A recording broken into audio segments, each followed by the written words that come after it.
नमस्कार साथियों, आज के इस वीडियो की शुरुआत मैं हरिवंश राय बच्चन जी की कुछ पंक्तियों से करना चाहूंगा। जो बीत गई सो बात गई, जो बीत गई सो बात गई, जीवन में एक सितारा था, माना वह बेहद प्यारा था, वह टूट गया तो टूट गया।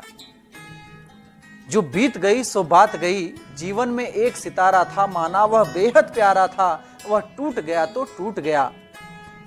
अंबर के आनन को देखो, कितने इसके तारे टूटे, कितने इसके प्यारे छूटे, जो छूट गए फिर कहां मिले। पर बोलो टूटे तारों पर कब अंबर शोक मनाता है, जो बीत गई सो बात गई। जीवन में वह था एक कुसुम, थे उस पर नित्य निछावर तुम, वह सूख गया तो सूख गया। जीवन में वह था एक कुसुम, थे उस पर नित्य निछावर तुम, वह सूख गया तो सूख गया। मधुवन की छाती को देखो, सूखी कितनी इसकी कलियां, मुरझाई कितनी वल्लरियां, जो सूख गई फिर कहां खिली, जो सूख गई फिर कहां खिली। पर बोलो सूखी कलियों पर कब मधुवन शोर मचाता है, जो बीत गई सो बात गई। आज यह पंक्तियां मैंने इसलिए पढ़ी क्योंकि हम सभी वक्त की उस दहलीज पर खड़े हैं जहां एक ओर तो वर्ष 2020 हम सभी से विदा लेने की अनुमति चाह रहा है, वहीं दूसरी ओर वर्ष 2021 जो नूतन वर्ष है वो हम सभी के चौखट पर, हम सभी के दरवाजे पर दस्तक दे रहा है। और ऐसे में आवश्यकता इस बात की है कि वर्ष 2020 जो न सिर्फ हमारे आपके लिए बल्कि संपूर्ण मानव जाति के लिए एक भयावह स्वप्न के रूप में, एक भयावह परिदृश्य के रूप में उभर कर सामने आया है, उसकी तमाम दुखद यादों को छोड़कर हम सभी एक नई चेतना, एक नए उत्साह, एक नए आत्मविश्वास के साथ नव वर्ष का आलिंगन करें। साथियों, समय के क्षितिज पर कब क्या वक्त देखने को मिलेगा यह हमारे बस में बिल्कुल नहीं, लेकिन उस वक्त में, उस प्रतिकूलता में, उस परिस्थिति में हम क्या निर्णय लेते हैं और उसको किस रूप में स्वीकार करते हैं, यह निसंदेह सिर्फ और सिर्फ हमारे बस में है। और यही नजरिया, यही फर्क एक व्यक्ति को दूसरे से अलग बनाता है। जब परिस्थितियां प्रतिकूल हों, जब लहरें प्रतिकूल हों, तब भी जो नाविक अपनी नैया को धीरे धीरे ही सही परंतु खेता रहता है, उसे किनारा एक न एक दिन अवश्य ही मिल जाता है। मैंने पतझड़ में भी तरु को फूल खिलाते देखा है, मैंने पतझड़ में भी तरु को फूल खिलाते देखा है, घोर अमावस में भी दीपक को मुस्काते देखा है। नाविक नहीं किनारा पाता बस जब शांत समंदर हो, बीहड़ तूफानों में भी कश्ती को गोते खाते देखा है, बीहड़ तूफानों में भी कश्ती को गोते खाते देखा है। मैं कहना बस इतना चाहता हूं कि स्थितियां कितनी भी भयावह क्यों न हो, विगत वर्ष हमारे लिए कितना भी प्रतिकूल क्यों न रहा हो, हम उन सभी स्थितियों को, सभी परिस्थितियों को, वक्त के उस सभी निर्णय को सहजता से स्वीकार करते हुए अपने कर्तव्य पथ पर अनवरत रूप से चलते रहें। और हम में से कई जो अपने लक्ष्य से, जो अपने सपनों से कोसों दूर जा चुके हैं, वक्त की लहरों ने हमें कोसों दूर, कोसों पीछे ढकेल दिया है, हम फिर भी अपने प्रयासों में निरंतरता बरतें और आने वाले वर्ष का पूरी सहजता से, पूरे उत्साह के साथ आलिंगन करें, इस विश्वास के साथ कि आने वाला वर्ष हम सभी के लिए नए अवसर, नए दरवाजे खोलकर आएगा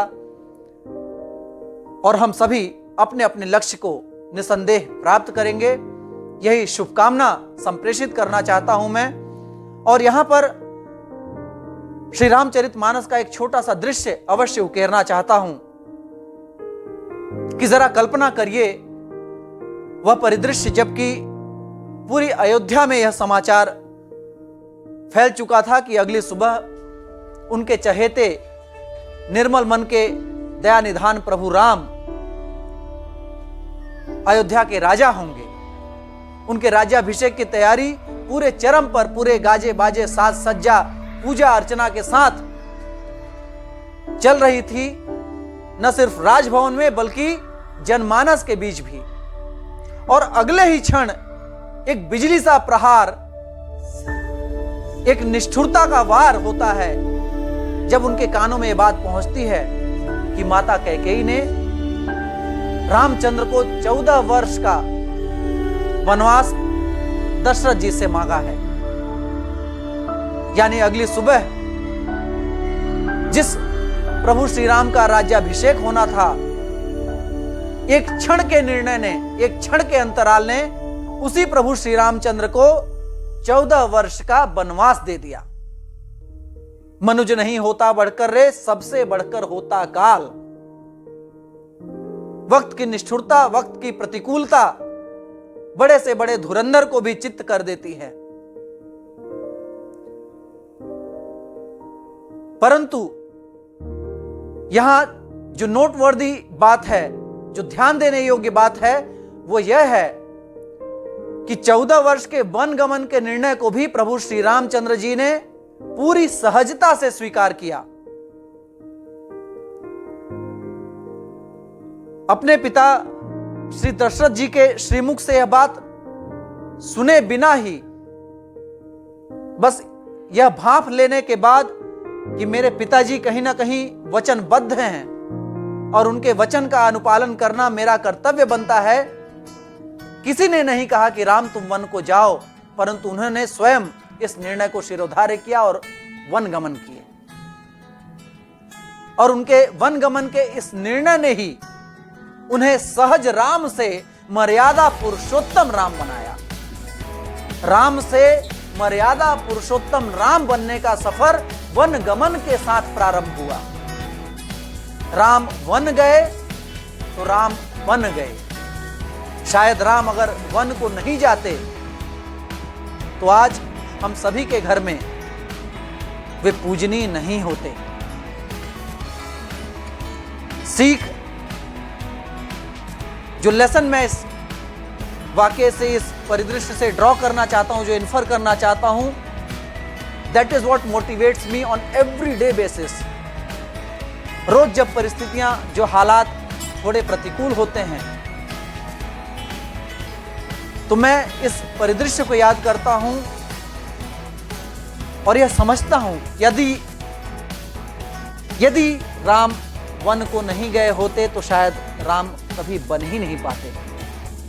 तो शायद जो मेरे जीवन में भी, जो हमारे आपके दिनचर्या में, दैनिक कृत्यों में, हमारे लक्ष्य के प्रति हमारे समर्पण में यदि कोई बाधाएं हमें रोकती हैं, कोई कठिनाई अगर हमारे लिए बाधा उत्पन्न करती है, तो निसंदेह वह हमारी परीक्षा लेती है। वह हमें और अधिक शोधित करती है, हमें और अधिक मूल्यवान बनाती है, हमारे अंदर उस गुण को इंस्टिल करती है, that instils the quality in all of us, जो हमें शायद उस लक्ष्य तक पहुंचने के लिए, उस सपने को हासिल करने के लिए आवश्यक है।